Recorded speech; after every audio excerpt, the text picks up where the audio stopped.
Hello friends, आपका स्वागत है हमारे यूट्यूब चैनल में। मैं चाहता हूं कि आज आप नया टॉपिक पढ़ें। क्लास 9 का टॉपिक है, काफ़ी इम्पोर्टेंट, एटम। आपको एटम के बारे में बताएंगे आज। काफ़ी इम्पोर्टेंट चैप्टर है एटम। 11th 12th में भी इसका काफ़ी यूज़ है, तो बड़े ध्यान से सुनिएगा आप। सबसे पहले हम जानें कि ये एटम वर्ड्स जो है वो आया कहाँ से है। एटम वर्ड्स हमारा आया है एटोमियो से, राइट। एटोमियो, जो कि ग्रीक लैंग्वेज का एक वर्ड है। ग्रीक लैंग्वेज ग्रीस कंट्री है होती है, जैसे हमारी इंडिया की कंट्री वैसे ग्रीस कंट्री होती है। वहीं से ग्रीक लैंग्वेज लिया गया है। हिंदी में इसको यूनान देश कहा जाता है, राइट। ग्रीक लैंग्वेज, ओके, जिसका मतलब होता है एटोमियो का इनडिविजिबल होता है। इनडिविजिबल होता है इसका मीनिंग, यानी कि ऐसी चीज़ जो आगे वो डिवाइड ना हो। अब मैं आपको बड़े डिटेल में बताना चाहूँगा एटम वर्ड का, तो आपको मतलब समझ में आ ही गया होगा, जिसका मतलब इंडिविजिबल होता है। अब मैं आपको बताना चाहूँगा एटम को हम कैसे कंसिडर करें। मान के चलिए एक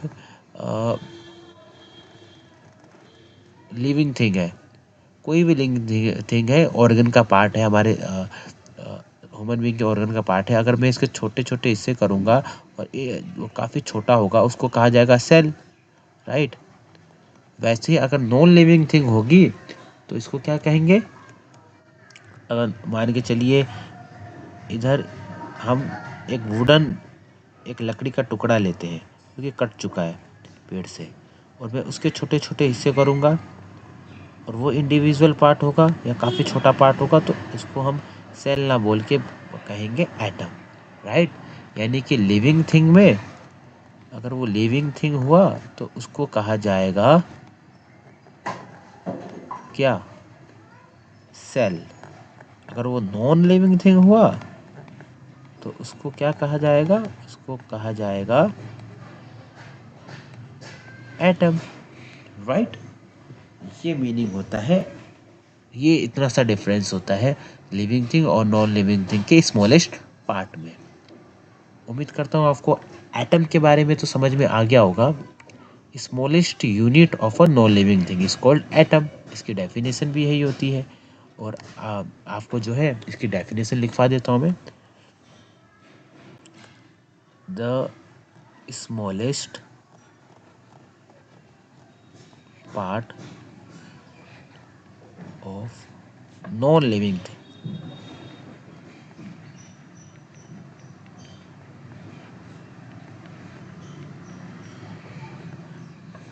which is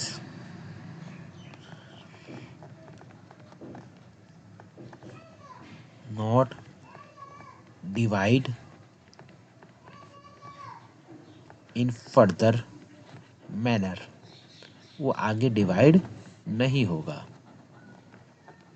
ये हुई हमारी एटम की डेफिनेशन। अब आपसे कोई पूछे या एग्ज़ाम में ऐसा क्वेश्चन आए कि इसका साइज़ कितना होता है, इसके साइज़ के बारे में आपको बताने से पहले बताना चाहूँगा कि इसका एक्चुअल साइज़ होता है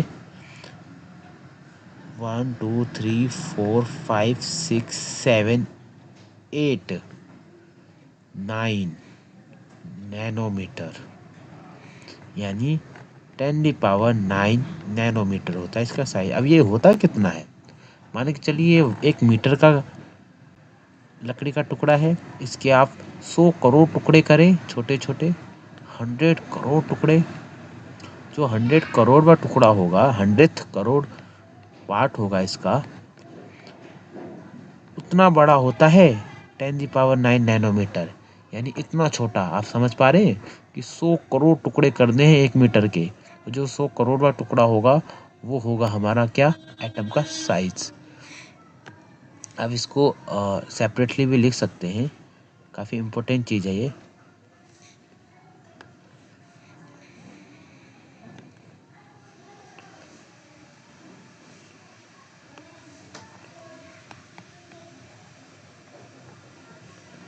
size of atom 10⁹ nanometre. Thank you so much. इससे आगे के जो लेक्चर्स होंगे आपको इसी तरह से मिलते रहेंगे, डोंट वरी। इसकी नेक्स्ट टॉपिक भी हैं जो कि मैं इसी तरीके से आपको शेयर करूँगा, और आपको स्टडी कीजिए अच्छे से। Thank you.